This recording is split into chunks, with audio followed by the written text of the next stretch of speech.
dogs out. Who, let the dogs out.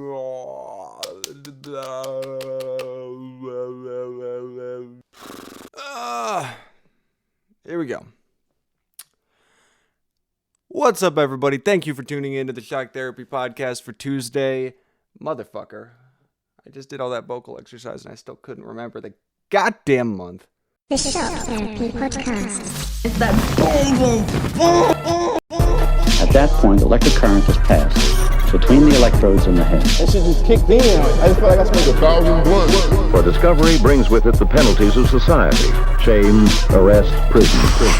Oh, sorry, I was taking life seriously. I'm over the end dangerous territory. This is dangerous territory right here. I'm in. I don't know what psychotic means, really. What's up, everybody? Thank you for tuning in to the Shock Therapy Podcast for Tuesday, September 22nd. I'm your host, Carson McGregor, and I'm pretty excited because I finally decided what my first tattoo is going to be. I think I've talked about it before on this podcast that I don't really have any body modifications. I have a brand that I got in my fraternity in college.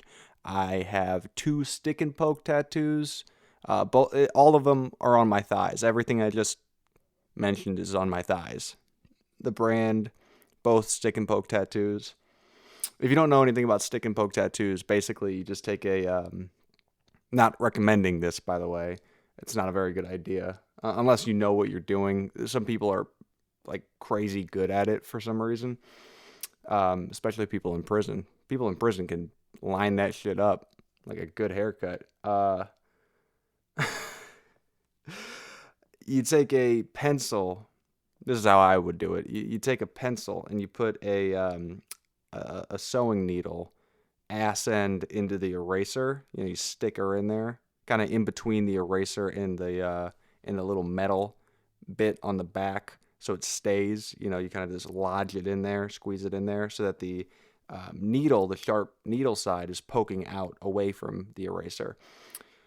And you wrap the needle in a little bit of thread, you know, just whatever type of thread that'll absorb something, but very thin thread. You wrap it up all the way to the tip of the needle so that the thread is like wrapped up basically about to the point where it's at the top of the needle. And then once you have it all stable and all good, the thread's not going anywhere, the needle's not going anywhere, you just take a big thing of India ink, black India ink, or whatever color you decide. You dip your needle that's wrapped in thread into that India ink, and you go to town on yourself or on a friend. I've actually given somebody a stick and poke tattoo before. They asked me to, because I have one of mine is a arrow pointing upwards. I mean, I don't know why. It doesn't make any sense. Both of them are totally senseless. One is a circle with an X in it. Looks like the X-Men logo. It was supposed to be a smiley face, and then I kind of fucked up halfway through, so I said, fuck it, let me just make it a circle with an X in the middle for no reason. And I've had that since high school. That was the first one. Second one I did in college, just randomly on a whim. I did on my other thigh, kind of around the same place, so they'd line up with each other, my first dumb tattoo and my second dumb tattoo. I did the upwards pointing arrow, and it looks terrible. They both look terrible. But a buddy of mine in college saw that I had that, and he was like, yo, do one on me. Do like an upward arrow on me, on my arm, and we can have, you know, matching tattoos forever. So I did. Of course, I was honored. I'm honored to put something on your body that you're not going to be able to get off. And then he just has that now, I guess. Haven't thought about that in a long time. Fuck. That I put permanent art on somebody's body. That's crazy. I don't remember I really don't remember how his looked at all, but I'm sure it wasn't good. But I've decided on what I'm going to get for my first tattoo. Now, me and my sister have this agreement that we're going to get matching tattoos. We've had several different ideas over the years of what that's going to be. For a while, it was gonna be it was gonna be the kids. We were gonna have like minimalist portraits of the kids from the live action Cat in the Hat movie. Or, like one of us would have maybe like a minimalist version of Thing 1 and the other person would have the cat. Just something about that movie because she and I bonded a lot over that movie. Like a really dumbass movie. Um, I think the first idea was for one of us to get the Virgin Mary and the other to get Jesus in stained glass portrait style. Neither of us are religious whatsoever. We just thought it would be funny if we both got those on our butts and it would like match. And it's like, oh yeah, it's a weird one. That's a weird one to get. Just like, oh yeah, I got this tattoo of Jesus on my ass because me and my sister thought it would be hilarious.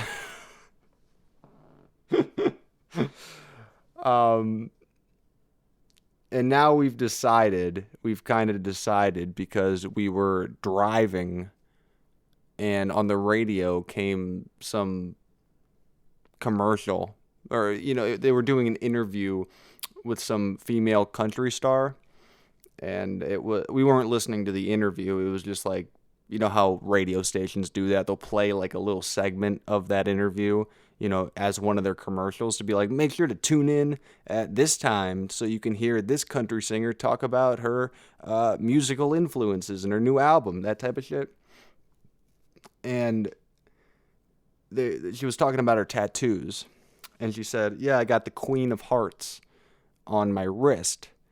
And it reminds me to always be the queen of my own heart. And we just thought that was the dumbest shit ever.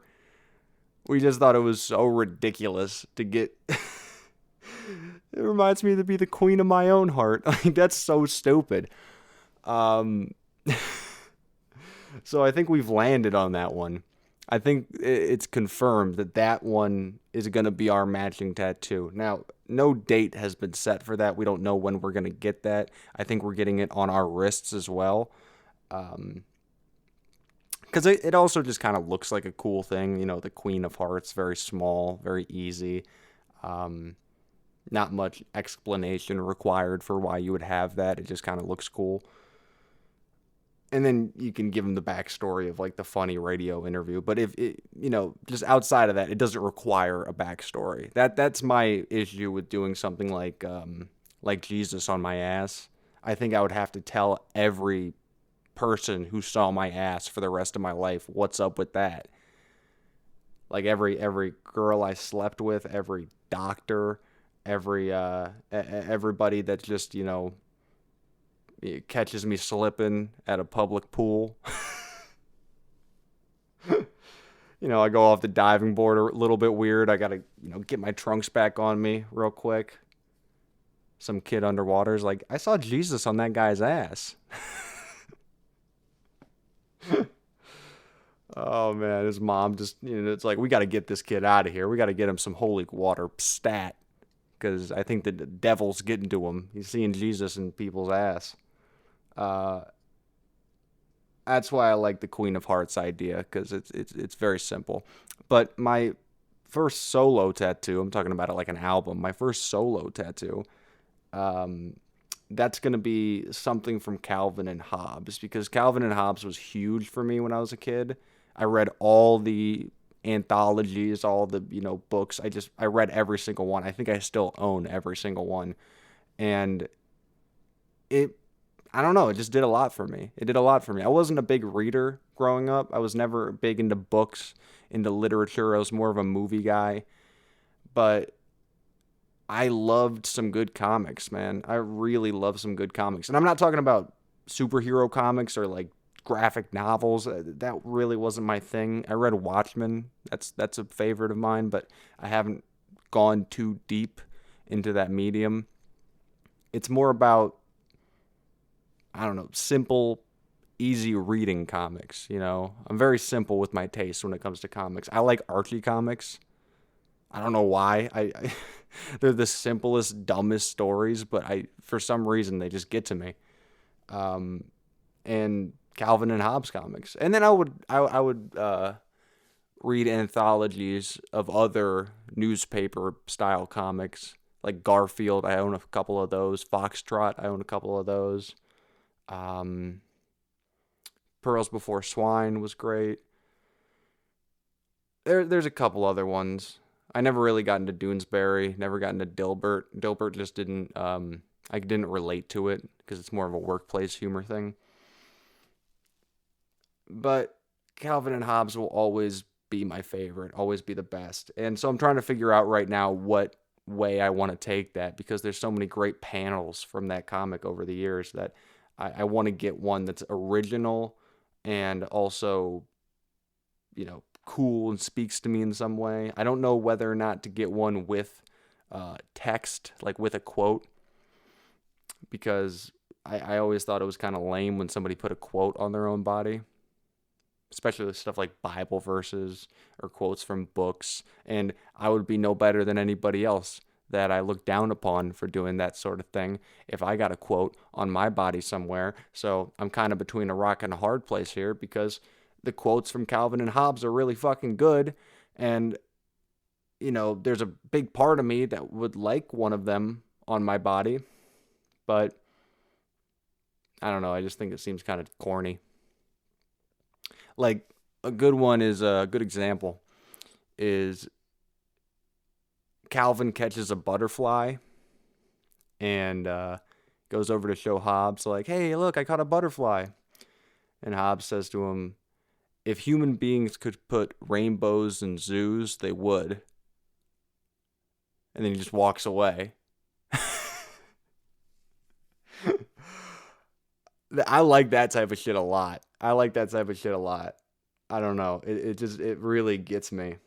It takes this, it's this great mix of philosophy and childhood whimsy, just blended together perfectly. I have no idea why that always spoke to me so much. Those crazy quotes, and it's also this weird dynamic of a little boy talking to his stuffed imaginary tiger, and they're having like crazy smart philosophical conversations. They're talking about some really deep shit. They're using super big vocab words, which is obvious. It's obvious it wasn't meant for strictly kids. It was a newspaper comic that was also meant to be enjoyed by adults. It seems like such a kid-friendly medium, comics. I think that I have that connotation in my head somewhere. And when I think of adult comics, I think of things like graphic novels. But I don't know. I really think that there's plenty of those newspaper short-form style comics that really appeal more to an adult audience. And I'm not just like political cartoons and shit, which can be good, can be stupid. Political cartoons, it's basically they're either great or they suck. Like, it doesn't matter what side of the political coin it's on. It's really just either they're, some boomer ass joke, or they're super fucking funny and clever. I don't really see much in between there.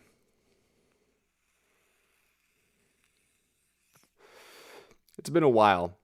It's been a while since I've seen a good political cartoon. I think the only thing that's funny about politics these days are when people bring it up in some like totally out there weird way. They don't talk about it like the end game of the joke or the bit is that Trump is a moron or that Trump is the smartest guy ever. Because those are the two easy lanes to go. If you're going to make a joke about, the current situation with politics, those are the two easiest ways to go, is either Trump's an idiot. That's probably the easiest. Because there's so much material and it's a pretty accepted thing. People are willing to laugh at that sort of thing for the most part. And Trump's the smartest guy ever type of things. Because you can go like super over the top with it, and make jokes about how like, oh yeah, he's just he's an absolute genius. He's our emperor. He's our fucking guy. He's our maverick, dude. Like, you can go over the top with it and kind of hit it from that angle, like a super frat boy type of angle, kind of an Anthony Jeselnik sort of thing, like very, very much leaning into the flaws. But the only things I really find funny when people make jokes about Trump is when they do something completely different. I tried to spend this time while I was saying all this bullshit thinking of an example, but I can't really do it on the spot right now. I've seen it done. I've seen good political humor done in, semi recently. I just can't think of anything off the top of my head. It's just the best way to go with a political joke, generally speaking, ever, is to not attack either side. Not because you're going to lose half the room. That has nothing to do with it. Good comedy is supposed to offend people, I think. Or, if you don't ever offend anybody or make anybody mad, you're doing something wrong. Now, if you make everybody mad, then you're also doing something wrong. But you got to make a certain number of people upset, or else you're not doing your fucking job. I think that the best way is just to kind of go straight down the middle and not attack either side's beliefs, and more make a observation or some sort of clever, some sort of clever statement on something that both sides can realize at the same time when you tell the joke and go, oh, that's fucking funny, because that's where the skill lies. I think it's really easy to write jokes about things that are clearly and easily observable. Phenomenon that's just going on. That's why I say it's the easiest thing ever to make jokes about Trump being a dope, because it's very obvious. Same thing's happening with Joe Biden right now. It's a lot of people are making jokes about how, it's like, oh, he's a creep, he sniffs hair, like blah, blah, blah. And purely from a comedy perspective, like, the well is run dry. There's not much more to laugh at. Like, yeah, we get it. He's a creepy old dude. What else you got? That's why Trump kind of maintained hilarity for so long, because there was so much about the guy to unpack. But now that it's been he's been president for 4 years, that it's over. There's nothing really more to say about it. You got to find new ways to make fun of Joe Biden. They're definitely out there. I don't remember if I said it on this podcast, but I think I said something like, he looks like an ex-football coach in an erectile dysfunction commercial. Because that's what he really looks like to me. He really looks like a guy that used to be a man's man, and he's now old and decrepit, but he still kind of feels like he's living in his glory days. That's what Joe Biden feels like to me. Super bland. Just a fucking bowl of vanilla ice cream with no toppings. I don't know, man. I see a lot of things on social media these days, because most of the people I follow are pretty liberal, because that's who I am. I'm a fucking simp. And I've seen plenty of posts recently that say, if you don't vote, then you're supporting Trump. And if you vote for a third party or anybody besides Biden and Kamala Harris, then you're supporting Trump, because you're just helping Trump get elected. And logically speaking, I understand that argument, but I hate the sentiment of that. I hate the sentiment of that, because all these people that were Bernie Sanders supporters and claim for so long that and would get mad at somebody if they said, like, well, I don't like Trump, but I definitely don't like Hillary, and I'm a Republican, so I'm going to vote for Trump. These same people would be like, you're a fucking asshole. You're a fucking dick. Like, don't you see the type of shit that he's doing, like, and that he says? Like, and while I agree with that, these are the same people that are putting these posts out on social media right now. So you're kind of doing the same thing. You're kind of behaving in that same way. Like, look, we all know that Joe Biden sucks and he's a piece of shit, but we have to vote for him because we're Democrats, right, guys? Like, what are you fucking kidding me? Like, we couldn't get a movement started as a nation. If young people all voted, we could swing the election to whatever direction we want to. So, with that being said, if we all just said fuck it and voted for Bernie Sanders, he would get elected. I'm pretty sure that works out from a statistical standpoint. Like, if young people, and when I say young people, I'm saying people under the age of 25, if every young person went out and voted and a big chunk of them voted for Bernie Sanders, I just don't think anybody else would have a shot. The population has grown so much. There's so many people in that age range. And it's only 18 to 25, I understand, because it's only eligible voters. So it is a short window, but I don't know if you just get enough people on board. This is all conspiracy nonsense. I don't know what the fuck I'm talking about, clearly. I just think it's really fucking stupid to make that bold of a statement. Like, oh, you're supporting Trump if you vote for a third party. Like, what if I just can't fucking sleep at night if I vote for Joe Biden? Because I think that's just as bad in a different direction. I don't know if it's just as bad as Trump. Trump sucks. Trump's pretty much the worst, but I don't know. I just got nothing good to say about Joe Biden. Tell me a good thing about Joe Biden, because I haven't heard him. I haven't heard a goddamn thing. Like I said, my timeline is full of fucking Democrats. My friends are mostly Democrats. I haven't heard one good word about Joe Biden. It's the same thing. It's the Hillary Clinton thing, like all over again. That's why I think he's going to fucking lose, by the way. It's the Hillary Clinton thing all over again. Democrats are shooting themselves in the fucking foot. They're giving a candidate that has no appeal, no wow factor, nothing to fucking say, no stances, fucking wishy-washy as shit. They're just going to be moved and swayed by the wants of whoever's loudest. They're giving us that same shell of a candidate again, and then they expect it to just all go well this time, not to turn out like last time. Because last time, they were banking on the fact that Donald Trump was so horrendous that no way could he win. No way could he beat this tried and true politician. And he fucking did it. And they're betting on this time. They're kind of taking the same gamble. Well, he's been in office for 4 years and he's said and done a bunch of other horrendous shit. So no way could he beat this tried and true politician. It's not a trustworthy strategy. I don't know, man. I don't know. I don't love Biden. Don't love Kamala. I liked fucking Bernie, man. I just like Bernie. There's plenty of people out there that I just, as candidates and as people, I just looked at them when they were speaking and felt that they were at least somewhat genuine.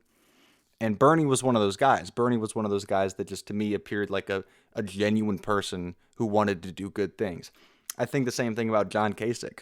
John Kasich, in that first election, he's running as a Republican. He is a Republican. Ohio, I think his state is. That he's a representative of. Or governor? Now I'm sounding stupid as fuck. I already sounded stupid. Now I'm sounding stupid as fuck. Carson, why don't you fucking read something before you start just getting on a podcast and talking shit? I didn't think this was what I was going to be talking about. This is not what I intended to talk about. Not that I intended to talk about anything, but I didn't know this was going to come up.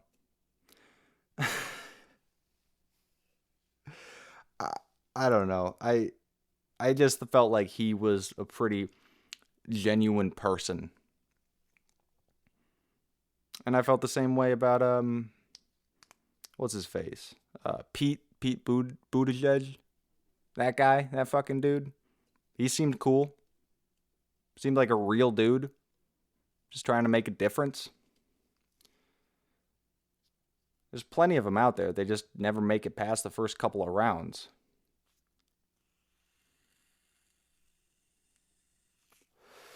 Like those people on American Idol that make it through the first round, but you as an audience member, you're looking and you're like, there's no way. They're an okay singer. Menza. But why are you even giving them the fucking flight? Why are you sending these poor people to Vegas when you good and goddamn well know that they're not going to win this singing competition? I guess they'd still take the flight. They don't really give a fuck at the end of the day. It's free. All expenses paid, I assume. This analogy does not hold up anymore. Now I'm just talking about American Idol. Isn't that crazy? Isn't that crazy that they have to have a certain number of people make it through the first rounds in order for the show to continue at the pace that it's intended to? So there's plenty of people that they immediately know are not going to win. They're not even going to come fucking close. But they let them through because it's like we need to meet our criteria. I don't know. Is that show still on? Is American Idol still on TV? That's a good question. I could look it up right now, but I don't know. I feel like that would take too much time, and I'm just killing it right now. I'm killing it on this podcast. Don't you hear me? I'm on fucking fire. Not rambly at all.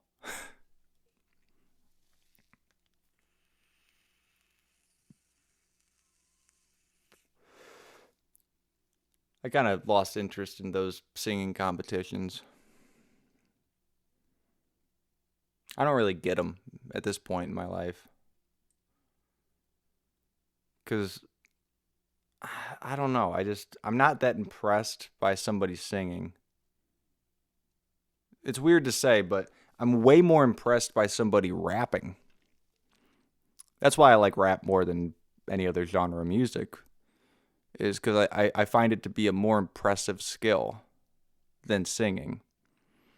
At least like super lyrical rapping. There's an aesthetic thing that I like about it as well. So that's why I still very much enjoy kind of like dumb, not saying much rappers, trap music. I enjoy that stuff because just the vibe and aesthetics, they appeal to me. But when it comes to a guy like, I don't know, Aesop Rock or MF Doom versus the Carrie Underwoods and Adele's of the world, these are weird examples. Those are weird examples. I don't know if I could have named two completely different singers. Fuck. I don't know. It's like, because you're kind of born with singing talent to a degree. You're born with that ability. It's like you're not tone deaf and like you're going to be able to get there. You just have that voice. You got them fucking pipes on you, which is cool. But rapping is something that is completely from inside your head. Like, you got to write all that down. You got to make it sound good. Put it together in a song. 16s. That's a lot of bars you got to put together.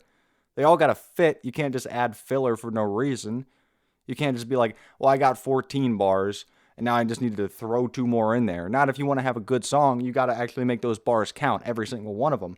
And then you got to deliver those bars in a cool-ass way that'll make people want to listen.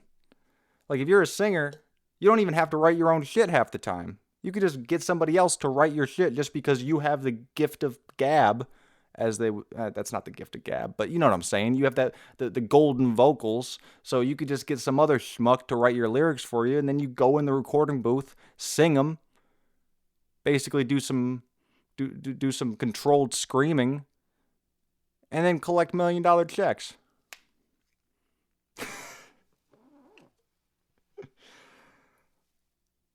What a simplified, dumbass way to look at it. God, that's stupid. That is really stupid. This is why I shouldn't talk about anything. This is why I shouldn't have a podcast. Because I'm just going to say some dumb shit. I think that's it for me. That's crazy that 30 minutes went by and I accomplished nothing. I said nothing. See, that's a skill right there. I should be in politics. Be able to speak consecutively for 30 minutes and say nothing. You try that. All right, that's enough for me, though. You guys have a good week. Follow me on social media at the Colossus of Clout. Follow the podcast social media at RVA Podcast Collective on Instagram. Subscribe to the YouTube channel. Subscribe to the or follow me on SoundCloud. Whatever medium you're listening to this on. And drink RC Cola, even though I'm not right now because my mom bought the knockoff version because she couldn't find more RC, Sam's Cola. But if you can find it, drink RC Cola and sway for president.